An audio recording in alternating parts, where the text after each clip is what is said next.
Alrighty, I know we're just now getting live, so welcome in everybody. We just had a fan freaking tastic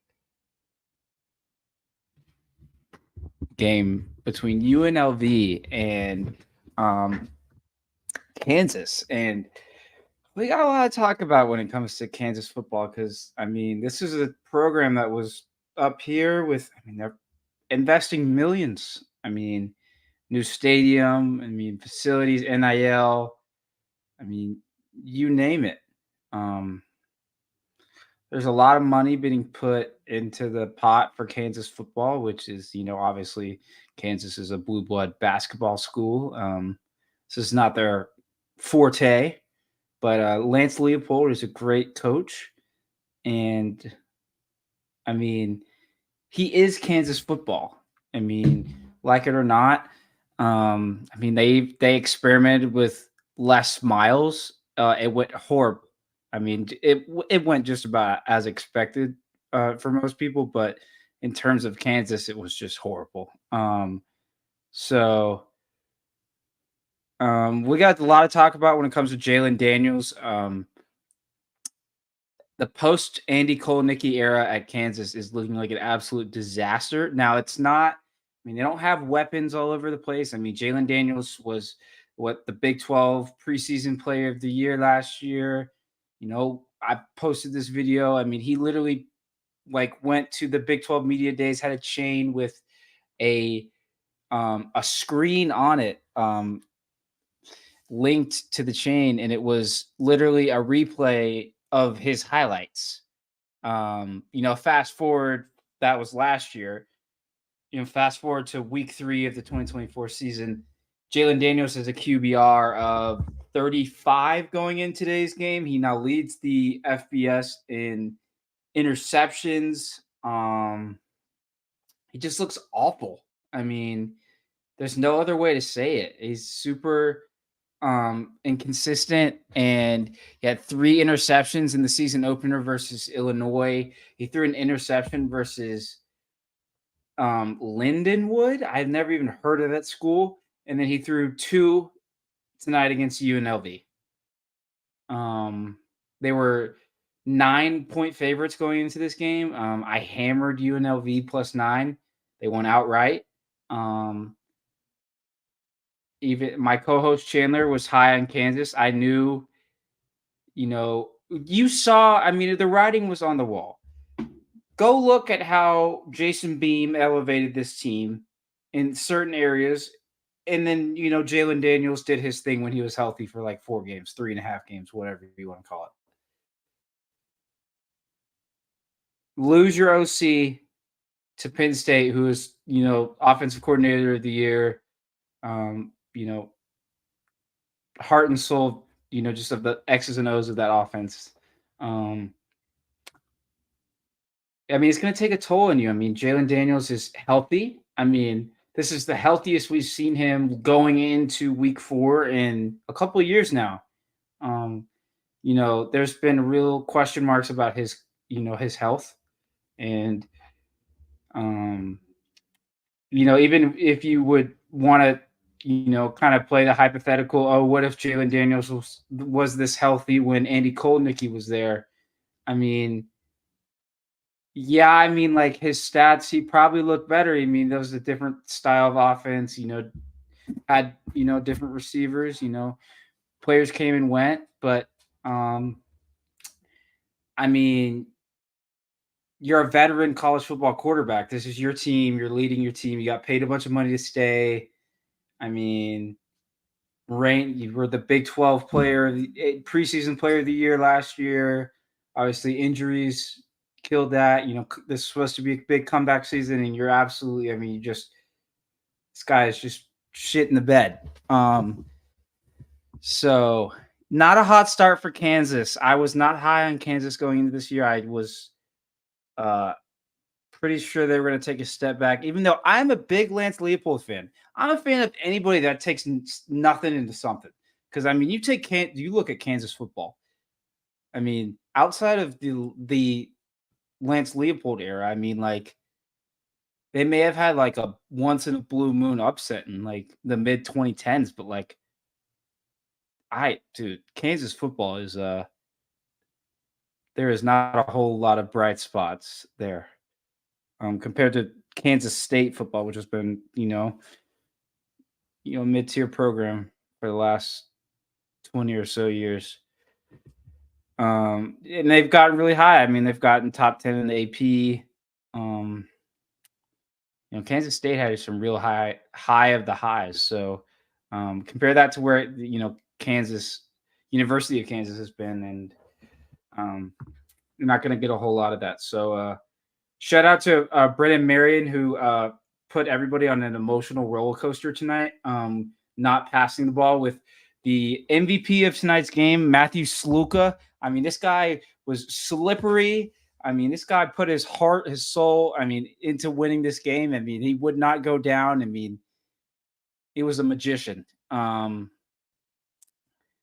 Even though we all would have loved seeing Ricky White get involved, the passing game get involved. There was like Ricky White had like a 30-yard pass that like hit him right in the shoulder. Like it was a perfect pass. He just didn't catch it. It was in the first half. Just unfortunate to see things like that. But not every game, no game goes as planned. They had to make adjustments with how Sluka was playing, and they decided to run the damn ball for the entire game.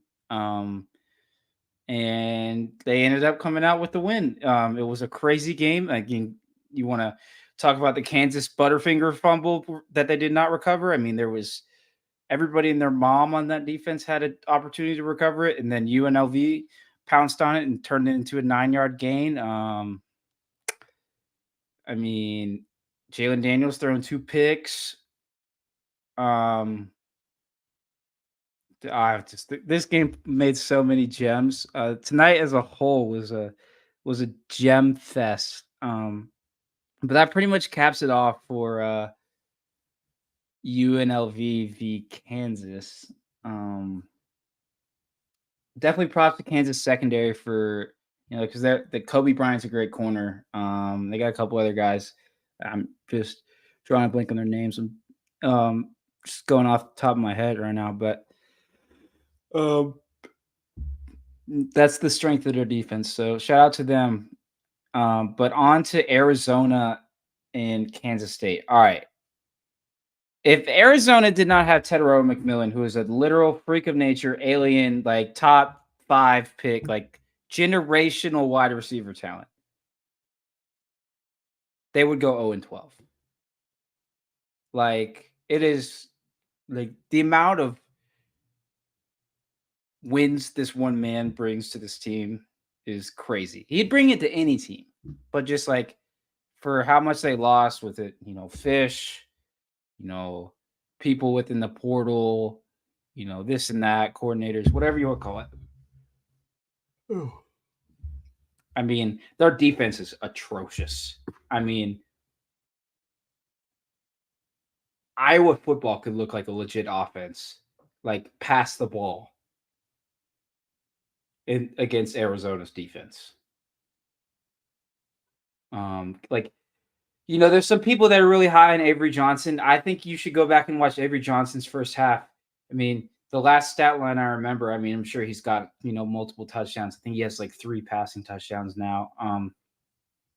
He was 5 of 10 at the, like 3/4 of the way through the second quarter. He was 5 of 10 for 39 yards and 1 touchdown against an abysmal Arizona defense on national TV.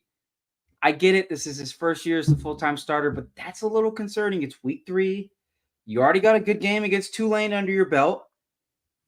Don't know who was the other team, but I mean, this is a defense you should be able to just slice and dice. I mean, whether it's passing or DJ Giddens and Dylan Edwards had a punt return touchdown that was electric. But just strictly from Avery Johnson in the passing game, like 5 of 10 for 39 yards at the 3/4 of the way through the second quarter. Like, I get it, you're a run-heavy offense, but like against this Arizona team, like, come on. Like, that's a little bit of a concern. So he did bounce back in the second half. Kansas State was, I mean, they needed 2 stops to win that game, and you could get 1 and win that game. Let me go check the score right now. It's been out of hand for a little while, but yeah, it's 31-7. Game's over. Fafita threw a pick. Game's 15 seconds left. Avery Johnson is 14 of 23 for 156 yards with 2 touchdowns. See, 14 of 23 is not horrible. Only having 156 passing yards against this abysmal Arizona defense is horrible. So, obviously, this is my own opinion. Um, right, I'm wrong. I'm just speaking my mind. But I would like to see some passing yards improvements from Avery Johnson, who got all this preseason hype, deservedly so. Um, and we know just week by week, just keep growing, man. Really all people can ask for, and just keep going. Having fun. Dark horse for Heisman, whatever you want to say that joke, that line. But yeah, that was it. Arizona stinks. I unfortunately have a like $40 wager on them to go to the college football playoff. I think it was at like plus 500 odds. So I will be requesting a refund from Arizona, which I will not get. But that ticket is done. Arizona's, yeah, like I said, Arizona's defense is abysmal. Tedero McMillan is their only beating soul, living heart beating soul out there in offense. Noah Fafita is trying, but I mean, my man passes the ball to McMillan every time, deservedly so. I mean, if you put me in there as Fafita, oh, I'm throwing the ball to McMillan 100 times. Like, that guy is bigger, faster, stronger. I mean, he's a mismatch in every way possible. So,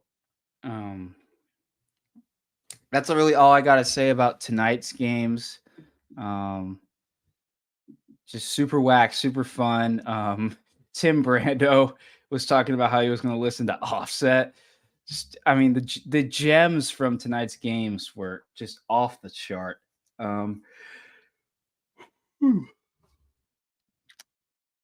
Okay, but let's go back to yesterday's games, or I guess yesterday. It's still, it's not midnight here on the East Coast yet.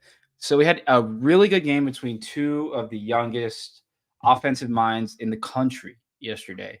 In GJ Kinney and Kenny Dillingham, who GJ is the head coach of Texas State and Kenny is the head coach of Arizona State. 2 guys that just have so much potential, that just, super young guns, that just, they're going to be household names, come this year in the coaching carousel. GJ for sure. I mean, that guy's going places. If you look at what he made TJ Finley look like, that's why you got to tell me. I mean, good Lord. I wish the game was just fun. It was, a little sloppy from Arizona State to start, but it ended up being a really great game. It went down to the wire. They had to put like a second back on the clock, like after the players went to the locker room, and they all had to come back. And then Kenny Dillingham was pissed, and he pulled out the Marshawn Lynch line. I'm just here so I don't get fined. And I mean, it was completely appropriate for that moment, for like how, like, they already did like the whole handshake and like everybody cleared the field, and then they put a second back on the clock. Like, it was like TV didn't even have it. It was like 10 minutes after. It was bizarre. So nothing happened during that 1 second play. Nobody expected anything to happen. So It was a great chess match to watch between two young offensive minds full of potential. And then we have South Alabama played Northwestern State. I believe that's in Louisiana. South Alabama put up the most points in a game in the 21st century. They put up 87. Um, this game got so out of hand, they had to play a shortened fourth quarter, which was, I believe, 6 minutes. I was like kind of following this game on the Twitter timeline yesterday, and um, I was seeing multiple reports about this game, like with the fourth quarter because it was so out of hand. Like I saw a tweet that somebody said, "Did they scratch the fourth quarter? Is there a 3 minute fourth quarter and then the 6 minute one?" Ultimately, from what I can see, it was the 6 minute one. So, um, yeah, I mean, Northwestern State, what they scored one touchdown in the fourth quarter, yes, and they just ran the clock out after that. I mean, excuse me, South Alabama scored one touchdown in the fourth quarter, and then they just ran um, the clock out after that. Northwestern State scored all 10 of their points in the first quarter. So, yeah, it was a real interesting game. I mean, now that I'm reading the stat line, it's even funnier. If you told me that if South Alabama won this game 87-10 and Northwestern State had the leading receiver in this game, I'd tell you you're a madman. But Northwestern State, M. Kit Denton, led the game with 3 receptions and 80 yards and a touchdown. That was the leading receiver. That's pretty funny. But yeah, that was it so far from the weekday games. And I mean, they've been full of fun, full of, people were angry watching the Thursday night football game yesterday at the NFL. Um, I'm praying for Tua. Um, I was tuned in to Texas State, Arizona State. It was a blast. And then seeing how many points South Alabama put up was even better. So yeah, but then those are the games that have already happened for the week 3 slate. And then tomorrow we have an early rivalry week. It is here, it is early.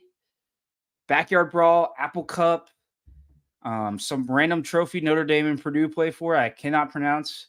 What else? We got the Battle of Colorado, the Oregon Civil War. I'm just trying to recall the Battle of Utah. Utah plays Utah State. A little in-state battle. Florida International plays FAU. And then that's really all we got for week 3. But that's just, a taste of just some of the rivalry games that we have. And it's week 3. I know we're in a brand new era. Pretty much, start from not scratch, but rip a page out of your notebook and start fresh type deal in college football. So Alabama plays Wisconsin, big noon kickoff tomorrow. If Alabama does not steamroll Wisconsin, I'm going to be very concerned because Wisconsin.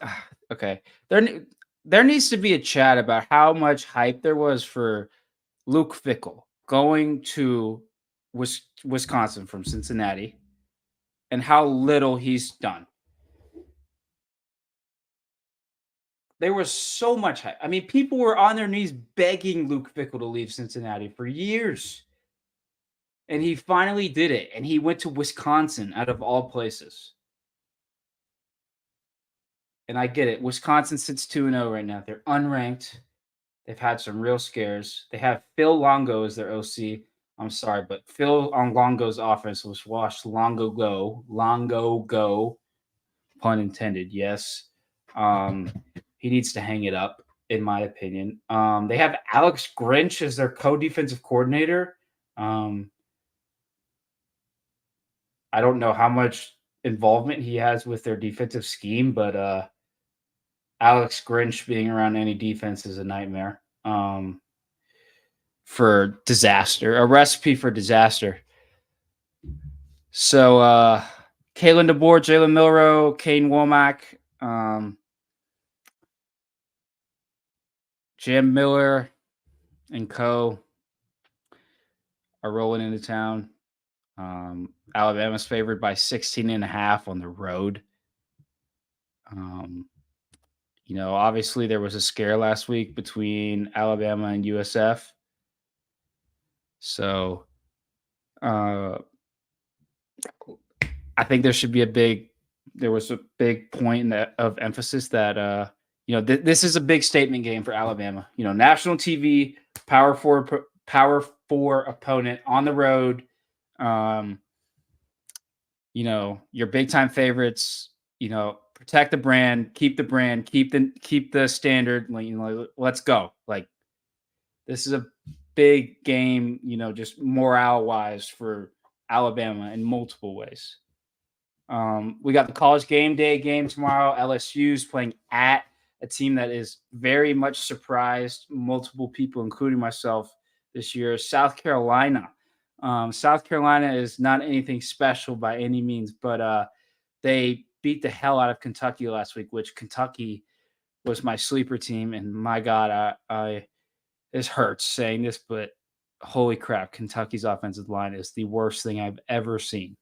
I mean, last week I think they had a offensive lineman that's a 6th-year senior, and he graded out his pass protection at a 6 on PFF's grades.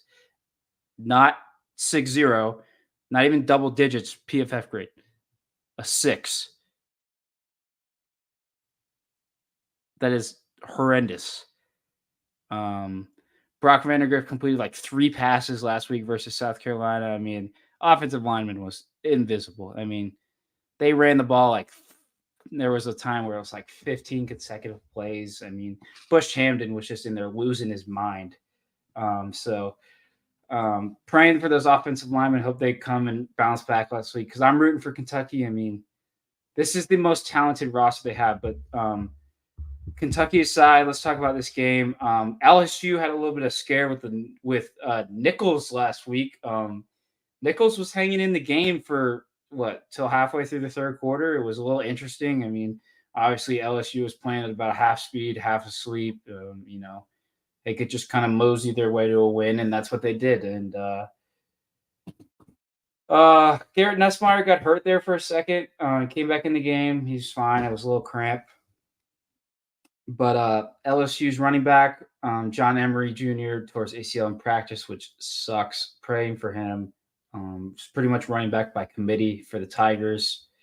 And then they got this 3-headed monster at wide receiver, Chris Hilton, Kyron Lacy, and CJ Daniels. And, we've seen a whole lot of Kyron Lacy, like a whole lot of Kyron Lacy. I would love to see Chris Hilton and CJ Daniels involved a little bit more, especially CJ Daniels, because what he showed at Liberty was awesome. And I get it. It's at Liberty. He was playing with a great quarterback, which is on par with who he's playing with at LSU. He had Keaton Salter at Liberty. He has Garrett Nussmeier at LSU. But, I mean, if you have a 3-headed monster like that, you got to spread the ball out. You got to let these guys draw eyes every play and use those chess pieces to your advantage to win ball games. That's my take on that. Obviously,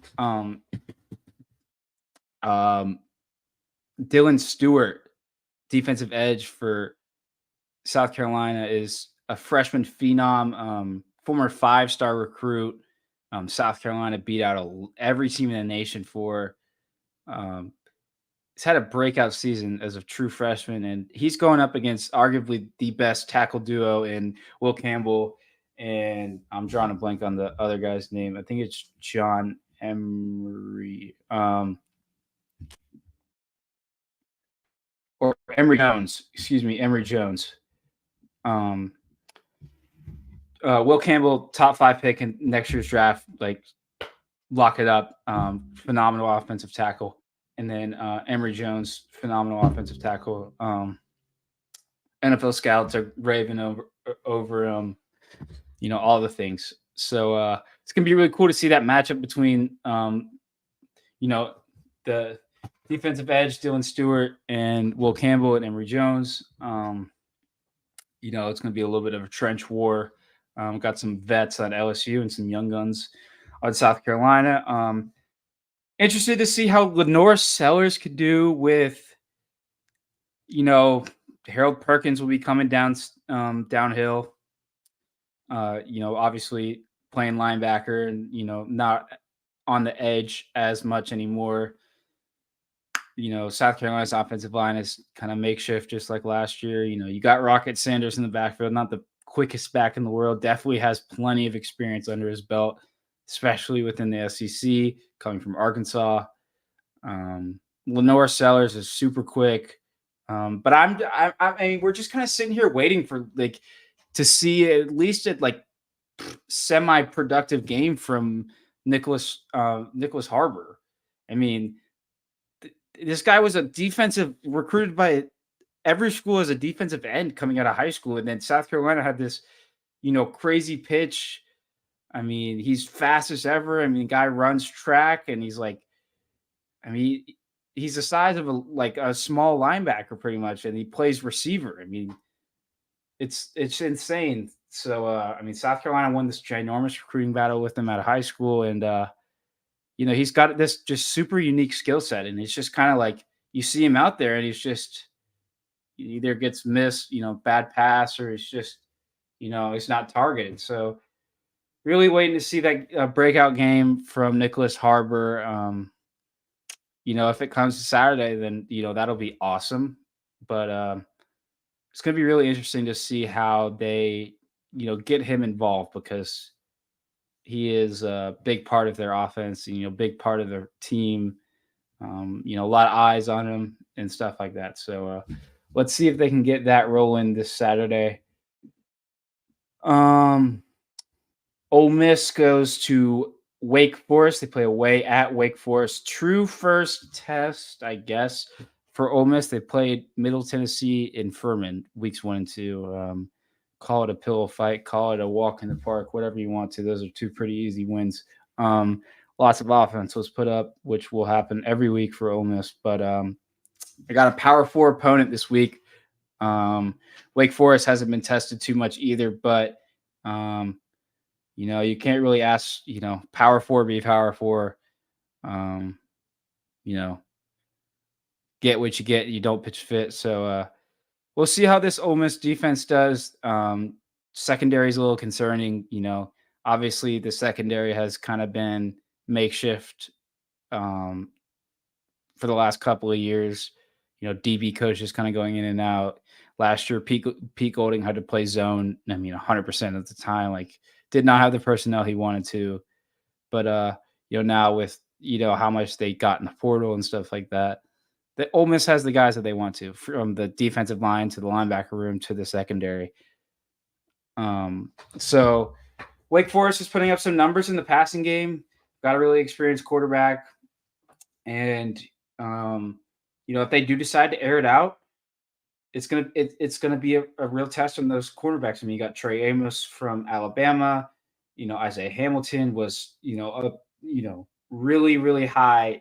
Everybody wanted this guy in the portal. Ended up going in the spring. Ole Miss got him from Houston. Super high PFF graded guy. Yam Banks from South Alabama. Super high potential guy. And then you got Chris Graves coming in for second year, Miami transfer. He was a kind of breakout, piece last year. He's coming back for a second year. See if his stock can continue to rise. And then, Lewis Moore, Javon Kennedy, you name it. They've got transfers from everywhere. But it's kind of time for those pieces to come together in that Ole Miss secondary. And this Saturday, if Wake Forest does decide to air it out, it'll be a good test for that Ole Miss secondary, especially early in the season. So that's what I got my eye out for. Ole Miss offense. I do think the offensive line needs to play a little bit better. I know if you want to look at it from last year, Jackson Dart was getting hit probably every 5 seconds. I mean, he was knocked out cold. What, like 3 games last year? It was hard to watch. But deservedly so. They got a lot of offensive linemen from the portal. Retained some offensive linemen, and I would like just the play has been a little sloppy, just with the level of competition. I would like to see them, kind of just play at their own level. And, Dart has been kept clean, but hasn't been perfect. Hasn't been the prettiest. So we'll see that from Ole Miss's offensive line. And then, you know, Lane Kiffin said this was the healthiest he's seen Ole Miss so far. So, pre-scoring Jordan Watkins, Trey Harris, Juice Wells, Aiden Williams, Caden Lee. Who else am I missing? I mean, Daquan Wright. If I said Aiden Williams already, Aiden Williams, Noriel White. I mean the Utah State transfer, Micah something. I mean, you name it. I mean, and then you got the three-headed monster at running back, Henry Parrish, Ulysses Bentley, and Rashad Amos, transfer from Miami of Ohio, and Matt Jones, Ole Miss legend. Like, that offense is stacked from head to toe. Like, pieces are there. Like, the time to get rolling and get your head locked in the game, especially, not being at home anymore, is this week. So Ole Miss is favored by like 20 plus points on the road. Lots of rat poison, whatever you want to call it. So we'll see what happens. The game's on the CW network at like 6:30 or something. That's that. Another game we'll highlight is 0-2. I cannot recall the last time there was a top 10 preseason team that looked this bad in Florida State. Like, everybody they got from the portal looks like the evaluation was awful. Like, awful. Like, from the defensive line to DJU to me, everybody except for Jalen Lucas, who unfortunately is out for the season because he just tore his meniscus. Like, whoever did these evals is in real trouble because they're not good. They played Memphis, who is arguably one of the best G5 teams in the country. Seth Hannigan's coming back senior year at Memphis. He was a top 5 passer in the country last year, top 5 in passing yards. That's what I mean by that. They're 2-0. They obviously lost some guys just being a G5 team in the portal last year.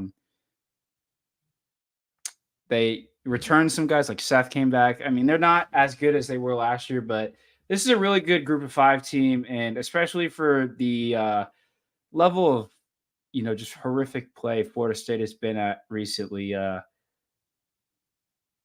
Florida State needs to win this game, and if they don't, it's going to be really ugly because you go from getting screwed by the committee to, investing all of this in the portal, recruiting. They've lost like 2 4-star recruits or whatever within the last week for how much they've slid. And then you go home, lose to Boston College, lose to Georgia Tech, and then you lose to Memphis, which you hired your coach from Memphis. Mike Norvell was a coach at Memphis. That's not a good look at all for the ACC, for your program, especially because you're trying to sue the ACC and get out of there. Like, it's a little bit of a interesting situation in Tallahassee. Florida State is favored by 6.5 at home. Subtract the 3 points you get from being at home. It's really a 3.5 point game. People at Florida State are calling for them to lose.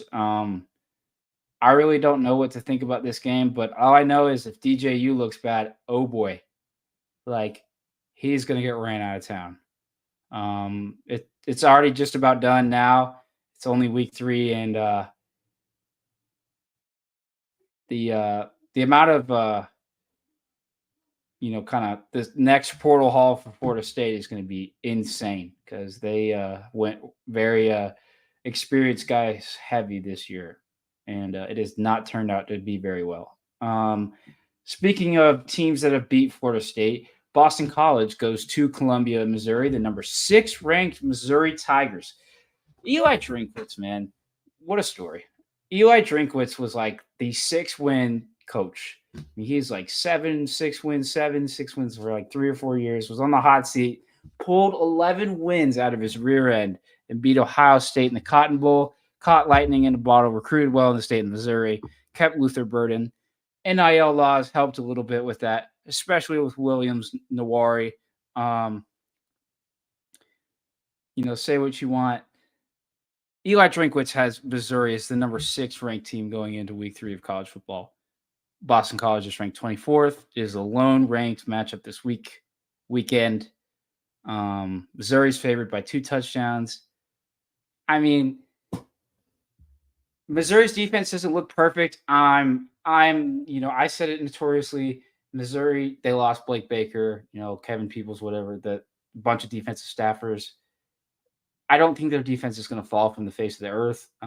They did really well within the portal. Got Khalil Jacobs from South Alabama. The one guy that I like the most, though, is McClellan from Florida, defensive lineman. I was really high on him during the preseason, and that take has aged very well. So keep playing well, so my take keeps aging like some fine wine. But this is going to be a big statement game for Missouri's run defense. Tommy Castellanos, former UCF quarterback that transferred to Boston College, is in year 2 there. Year 1 under Bill O'Brien, the new head coach. Didn't really show his speed as much as I thought he would versus Florida State compared to what he did last year. And they damn near beat a healthy FSU in week 3 last year. I mean, it took them to the wire. But I wouldn't be surprised if Tommy C kind of just left it all in the field this week and turned the Jets on. So we'll see what Missouri has to answer with their new running back duo of Marcus Carroll and Nate Noel and Theo Weiss Jr., wide receiver, and Luther Burden, the all-American wide receiver, along with Brady Cook. So it's going to be a good matchup there in Missouri. So definitely going to be tuned in 12:45 on the SEC Network. Oregon plays Oregon State. I'm going to go through these games kind of quick. Oregon has had 2 big ass scares within the last 2 weeks, and Oregon is a top 5 preseason team. I mean, they're my natty pick.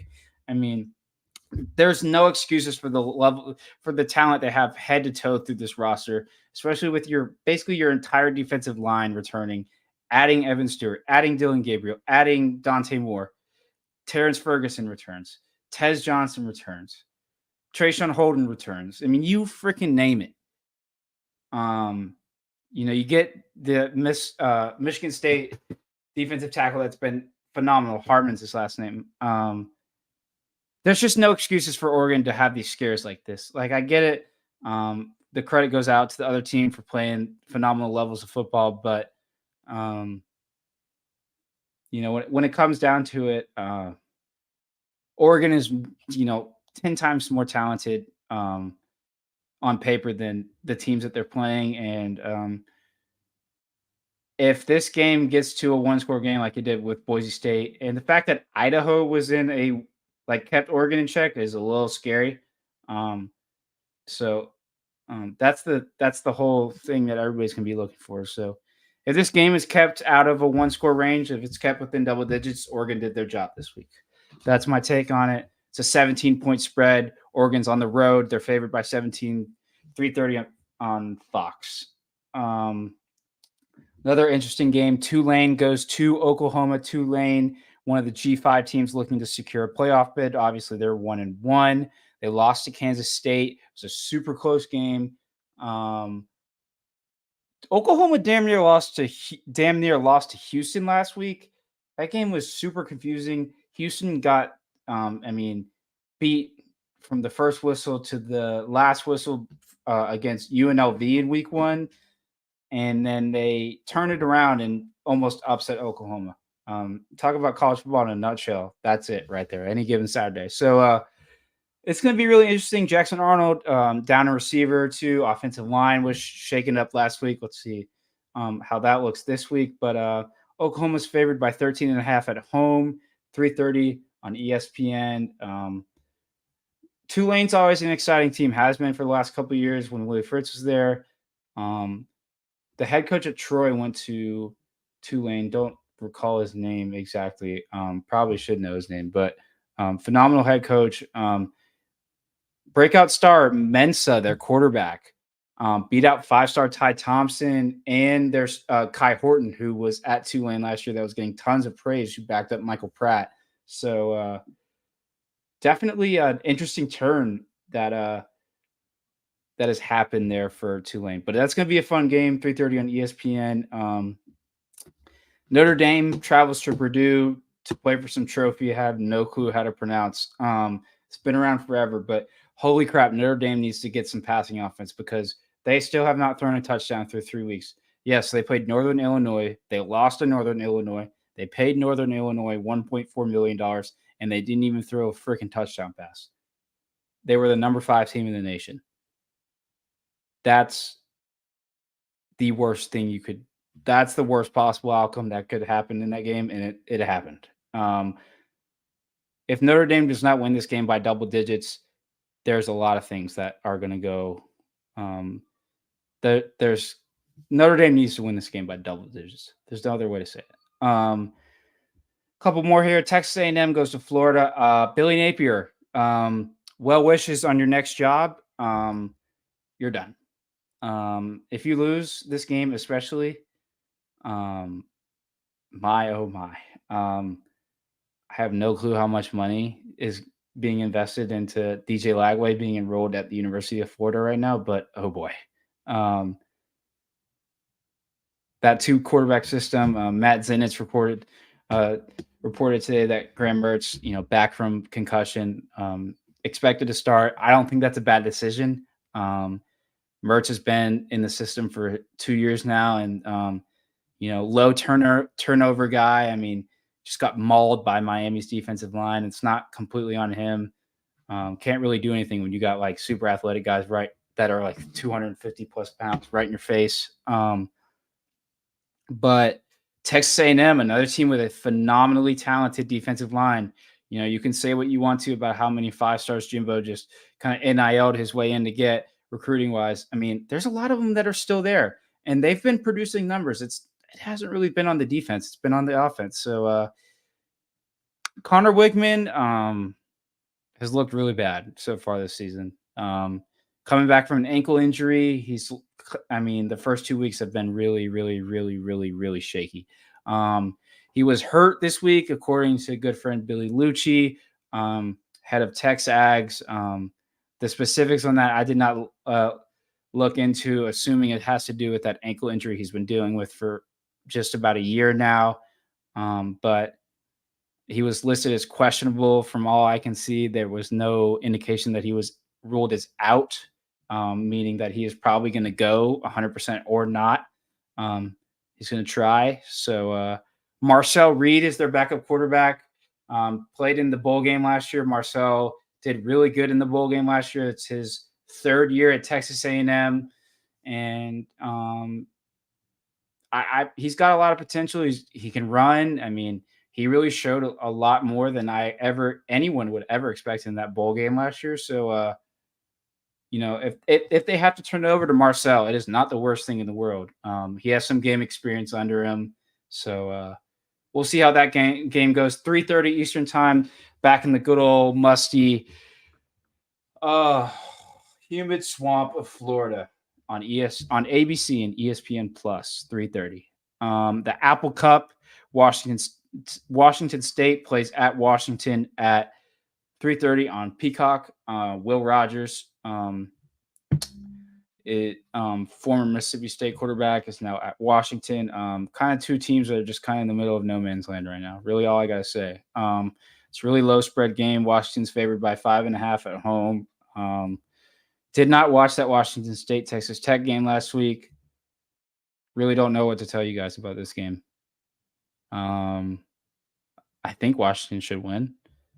I mean, I have no clue who Washington State has on their team. So um, that's 3:30 on Peacock, and then we got the backyard brawl: West Virginia versus Pitt. West Virginia looked really bad versus not really bad. They looked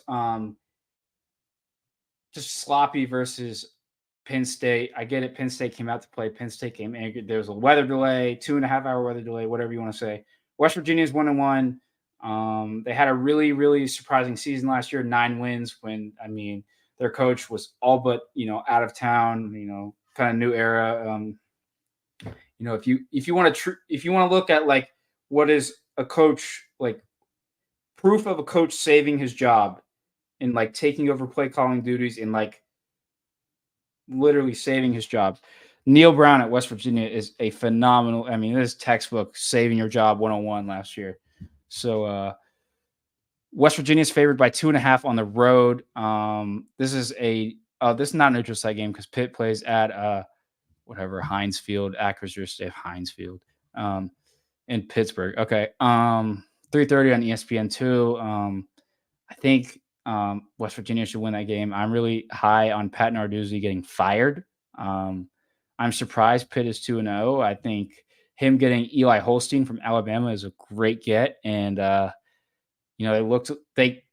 were my like super dog at like +2 last week, and they came back for 21 down and beat Cincinnati outright. It was a crazy game. So that team's got a lot of fight in them, and it's going to be a backyard brawl if I've ever seen one.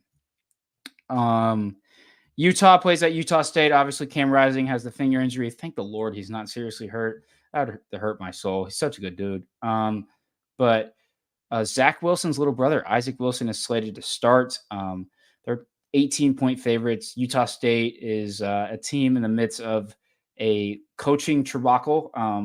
Their coach got fired like right before the season. Obviously, their best player transferred to Ole Miss. They don't really have too much, and Utah's defense is really freaking good. So I expect Utah to win handedly tomorrow, with or without Cam Rising.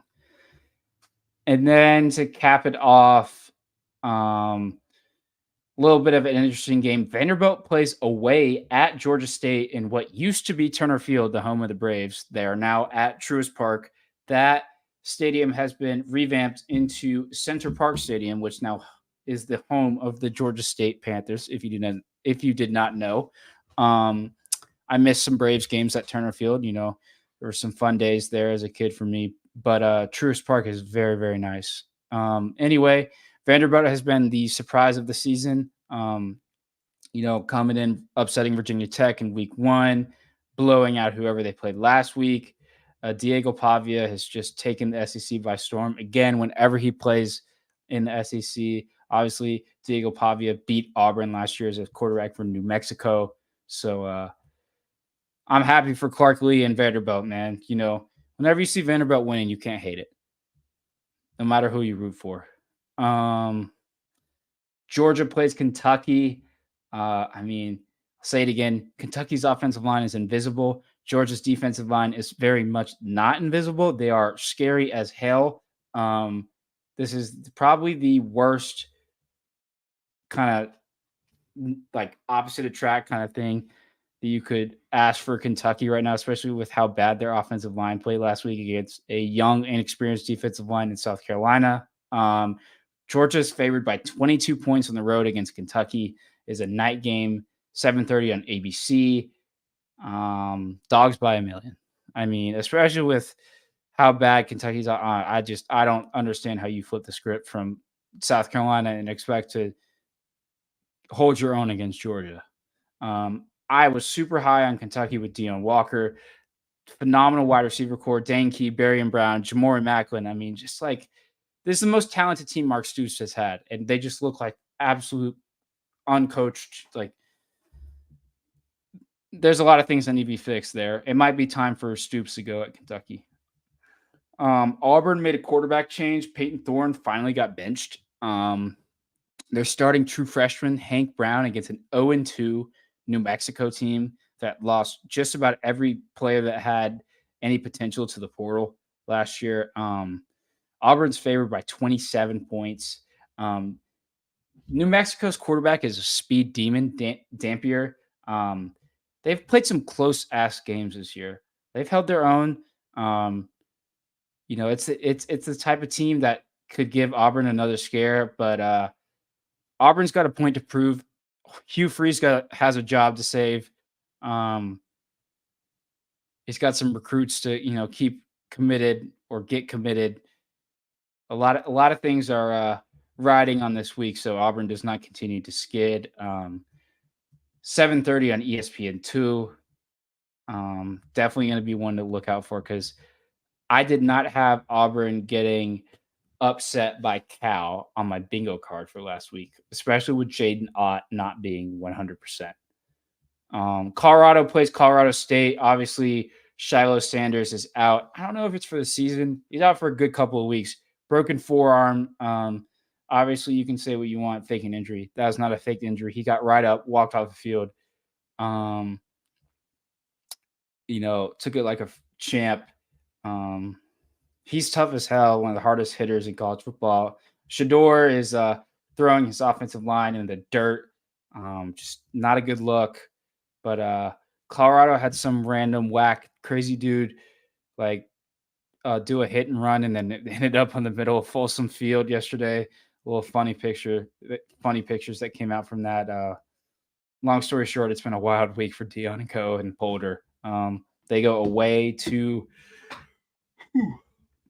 Colorado State, which I believe is in Fort Collins, Colorado. The Buffaloes are favored by 7.5. It's 7:30 on CBS. I think this game is going to be a little bit tighter than what it is slated to be at. Then at the same time, if just kind of looking at it, I don't think this is like the terrible Colorado that was last year. Like I really think Colorado comes out and wins by double digits with all the playmakers they have. Indiana goes to UCLA for their Big Ten, or Indiana goes to Big Ten, goes to UCLA. Holy crap! For UCLA's first ever Big Ten game. Indiana has Kirk Cignetti as their head coach. It is a phenomenal, just underdog team. And the spread right now is Indiana at 3.5 points. And, they've been rolling. UCLA is at rock bottom. I know they might have Eric Bieniemy as their offensive coordinator, but holy crap. They damn near lost to Hawaii. Give me Indiana. That's really it. That's really it for the week. I just kind of highlighted some games that had, playoff impact potential on them, notable matchups, and all of that. So I know it was kind of a little hour-long rant of me just kind of yapping them along of what games were going on, but appreciate y'all tuning in. We'll be back in the morning with the pregame show with me, myself, CFH. And Chandler will be here as well. So make sure you're tuning in for that. Goes live around 10:30 Eastern time every Saturday morning. So make sure you're there. Throw a comment in the comment section. We'll answer your question. We'll talk it up with y'all, and make sure you're following at CFB Headlines on YouTube and Twitter. Subscribe on YouTube. You know the deal. It's 2024. I don't need to know what to tell you to do. If you like my content, just click the button. Whatever app you're on. I appreciate y'all. Till next time. Peace.